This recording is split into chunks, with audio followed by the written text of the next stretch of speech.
Hey fifth graders, it's Mrs. Tremblay and it is time to practice some rounding. So if you could please get your workbook page packet and a pencil, we're going to be working on pages 65 and 66 today.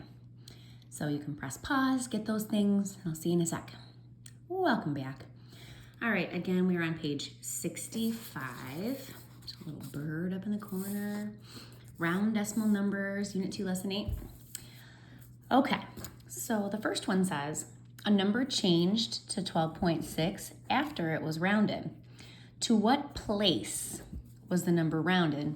Explain how you know. All right, so this would be the answer to what? To what would the directions say? Round to the nearest.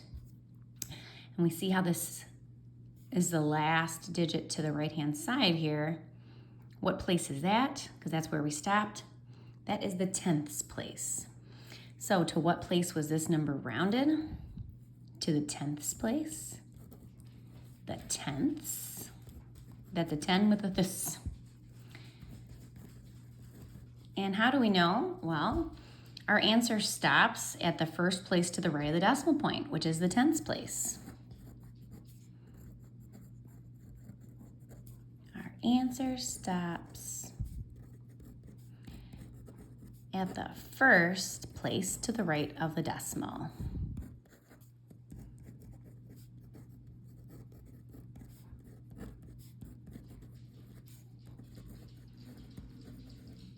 So that's how we know. So when I tell you to round to the nearest tenths, that's why I make such a big deal about make sure you stop the first digit to the right. Don't put any numbers after that because I want you to stop at the tenths. All right, for number 2, and again, if you didn't get that, press pause and just finish it up.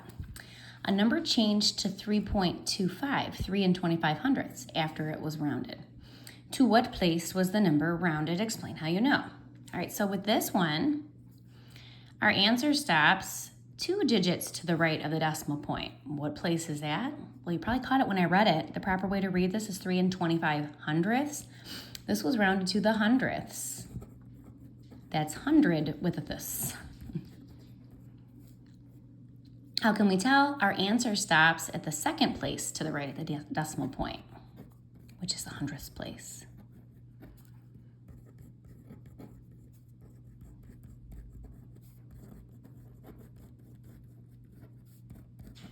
Our answer stops at the second place to the right of the decimal.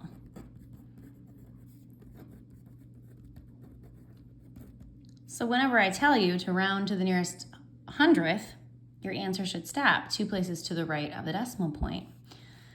And that's how I'll know that you know what the hundredths place is. All right, number 3, a number changed to 193 after it was rounded. To what place was the number rounded? Explain how you know. All right, well, with this one, I'm looking and I don't see that it ends in a 0 or 2 zeros. Like, I see a whole number here, but it doesn't look like we rounded it to a 10 or 100 because there aren't any zeros, and multiples of 10 and 100 would have those, right? So it looks to me like we rounded to this place. What place is that? That's the ones place, okay? So we call that either the ones place, or you could say it was rounded to the nearest whole number. The question says, to what place was the number rounded? So we could say the ones, and it's not the ones this. I can't even say that. Just the ones place. And in parentheses, I'm going to write whole number, because whenever I tell you to round to the nearest whole number, that's what I'm asking you to do, to round to the nearest 1. So how do we know? Well, we can say there are no zeros in the ones place. That's how we knew what wasn't the tens. Or we can say our answer stops at the ones place.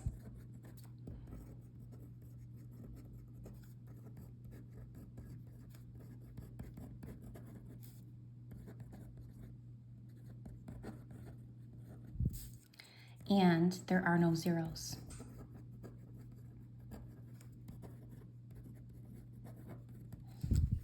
That's how we know it wasn't the tens or the hundreds. All right, so let's do a little bit of practice. Yesterday you learned the shortcut method to rounding, so we're going to practice here. And this first set says round to the nearest whole number. Again, remember that means the ones place. So our steps we learned yesterday was, let's underline the digit that's in the place we want to round to, and this 1 is in the ones place. So we said yesterday that we could look at the number to the right of it, and if the number to the right of it is 5 or more, that means that this 1 would increase by 1.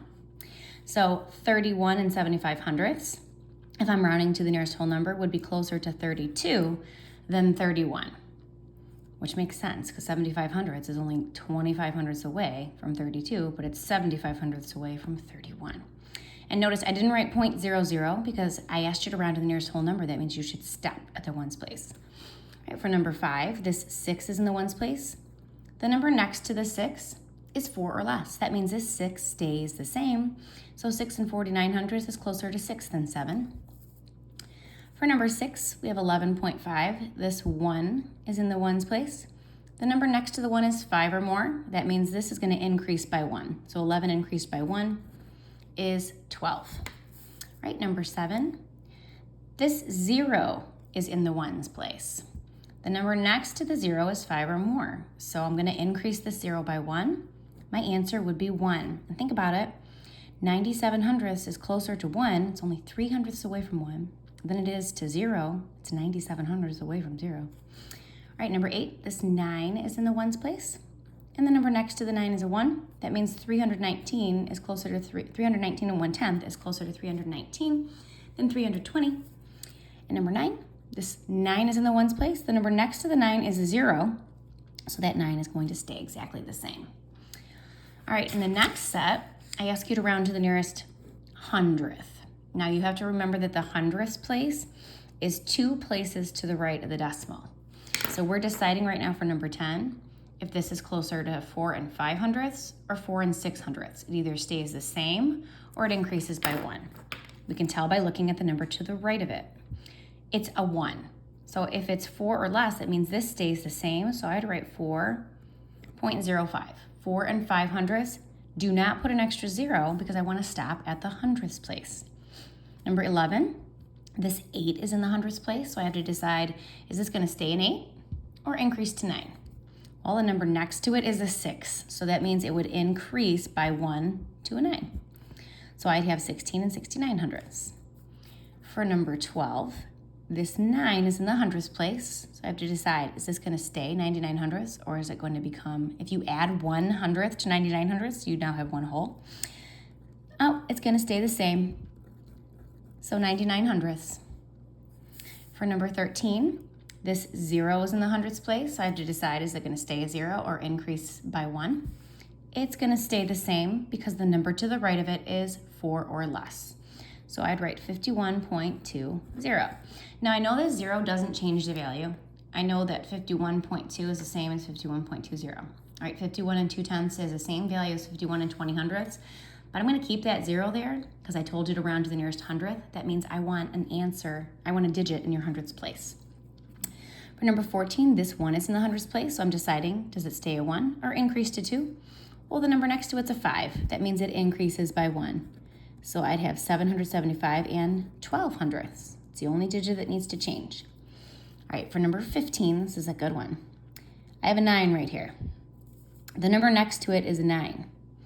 That means that this is going to increase by 1. Now, if you increase 99 hundredths by 1 hundredth, wouldn't that make 1 whole? So I have to take that 1 whole and add it to the 8. And if you increase 8 by 1 whole, wouldn't it be 9? So I would have 4,259, but don't leave it like that. We're supposed to round to the nearest hundredth, right? I need to put 2 zeros there. So this happened because 99 hundredths, when I increase that by 1 hundredth, because that's what we did, that makes 100 hundredths, which is the same as 1 whole. So if it's 1 whole, I have to add 1 whole to the ones place. Hopefully that makes sense. If not, we can talk about it more in class. All right, the last one on this page, I ask you to round to the nearest tenths place. That's the first place to the right of the decimal point. So we're deciding, is this going to stay 51.1 or increase to 51.2? Well, the number next to this one is 5 or more, so that means I'm going to increase it to 2. I increase it by 1. All right, for number 17, this 5 is in the tenths place. And is it going to stay a 5 or bump up to a 6? It's going to bump up to a 6 because the number next to it is 5 or more. So 8.6 is my answer. Do not put zeros after it. Leave it as 8.6. I want you to stop at the tenths place. That was why we did those problems above. All right, this 6 is in the tens place. The number next to the 6 is 5 or more. So that means I'm going to bump this to 147 7/10. For number 9, this 8 is in the tens place. So I'm asking you, is this going to stay 8/10 or increase by 1/10 to 9/10? Well, the number next to the 8 is 4 or less, so it stays the same. All right, for number 20, here's the tens place. The number next to it is a 0. That means it's going to stay the same. Don't put that extra 0. Stop at the tens place. I know, you're probably tired of me saying that. Honestly, I'm a little tired of saying it too. However, I know it's going to lock in. All right, here's the tens place. The number next to it is an 8. That means this is going to increase by 1/10. And 1/10 plus 1/10 is 2/10. And voila, we're done with page 65. All right, now we're going to take this and we're going to apply it to when you would want to round. It's when you use estimates. So turn your page or flip your page to page 66. It looks like this up at the top. It'll say unit 2 less than 8 still. There's no bird on this one. The bottom, we're on page 66. Here we go. All right, this says estimate each sum or difference. So that means you're not giving me the exact amount.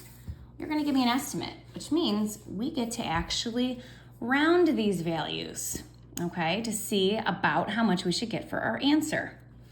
So with this, I find rounding to the nearest whole number is what you would most of the time do, especially in these examples where you have the dollar sign with the money. And I use that example in class of when I go to buy Smarties, they're like $2.79 a bag. And I would probably say they're about $3 a bag. Instead of saying $2.79, I'd say about $3 because $2.79 is closer to $3 than it is to $2. All right, so for number 2, $17.25. I can look at that ones place if I'm rounding to the nearest dollar, the nearest whole number. And next to it, I have a 2. That means this would stay 17. And right here, this 1 is in the ones place. The number next to it's a 7. So I bump that to 12. And 17 minus 12 is 5. So then I would solve this out and see, do I get about 5 for my answer? Okay, it doesn't say we have to solve it, so we're just gonna estimate each sum or difference for now. This is fine. All right, for 23, I wanna know about how much I would pay for something, let's say. I say I have an item in my basket that's $8.90 and another $5.80, and I wanna know, okay, how much is this gonna cost me about? All right, so I'm gonna look at the whole number. So I'm looking at the ones place, and the number next to it's a 9, so I would say that's about $9.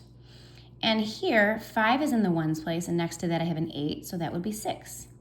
So when I add them together, 9 plus 6 is $15. Oh, I need to put my dollar sign there. So I would know that I needed about $15. Okay, now for number 24, and when you're dealing with money, I find like if I see something really close to 50 cents, I know that 50 cents plus 50 cents is $1, and think about 50 cents as half. When we were rounding and we had fractions, didn't we round to the nearest half sometimes? So with this one, I would actually, instead of saying, oh, $4 and $2, because this is so close to that halfway mark, I would say 3.5. I would round to the nearest tenth. And I would do the same for this and keep it as 1.5. So when you subtract that, 5/10 minus 5/10 is 0, and 3 minus 1 is 2. So for my answer, because it's money, I'd put that 0 back in there. It's about $2. So if it's super close to 50 cents, I would say use that halfway mark instead, because that's the point of doing an estimate is so that we can do it in our head. And when you have half, those are the easier values to do in your head. All right, number 25, I don't see anything with a 5 in the tens place, so I'm gonna go ahead and round to the nearest dollar again. I have $6.36, so that's close to $6. Plus, and I have $6.81, that's closer to $7. And when you add those together, 7 plus 6 makes 13. Okay, for number 26, I would still round this to the nearest whole number. So this 0 is in the ones place, and I see next to that, I have 7/10, so that would make this 1. And 0's in the whole number spot. Next to that, I have a 6. So that would make this one. And 1 minus 1 is 0. So this answer that I get should be really close to 0. And if you think about it, if we took 716 thousandths minus 698 thousandths, those would be pretty close to 0 for my answer, right? Those aren't that far apart. Okay, number 27. I'm going to round to the nearest 1, again, the nearest whole number. So 10.2, that would be closer to 10. And 9.0, that would be closer to 9. So when I add those together, I should get about 19 for an answer. So I'll know when I solve it if I had the correct thing. So when you would use this, honestly, in real life, I use this most of the time if I'm at the grocery store. When I know how much money I have, how much cash I have on me, and how many items I put in my bag or in my cart, okay? Mathematically, I would use this, like when you're taking your test, after you finish solving your addition and subtraction problems, I would go ahead and use an estimate to make sure that I'm on the right track with what I got for my answer, just like we did with fractions. Okay, a couple more word problems, we're almost there. It says Rick thinks the total cost of an $89.95 soccer goal and a $9.99 soccer ball is $90.94. Write your estimate of the total cost, then write the exact cost. Okay, so we want to estimate the total cost and then find it and then decide, is Rick's answer reasonable, why or why not? So the total cost of a soccer goal and a soccer ball is $90.94. If we're going to estimate what the total cost is, I'm not going to include this $90.94. I'm going to use the $89.95 and the $9.99. Right? Now, we're going to estimate first. $89.95, that's really close to how many dollars? Well, if I look at the ones place, the number next to it's a 9. That's really close to $90. And $9.99, that's really close to $10. So our answer that we get should be about 90 plus 10, should be about $100, right? That should be our cost. So our estimate is $100. And now let's figure out the exact cost, and we can do that by adding these up. And they're already set up right here to do that with the place values all lined up. So 5 plus 9 is 14. 9 plus 9 is 18. Plus 1 is 19. Build your snowman. And then 18 again plus 1 is 19. And 8 plus 1 is 9.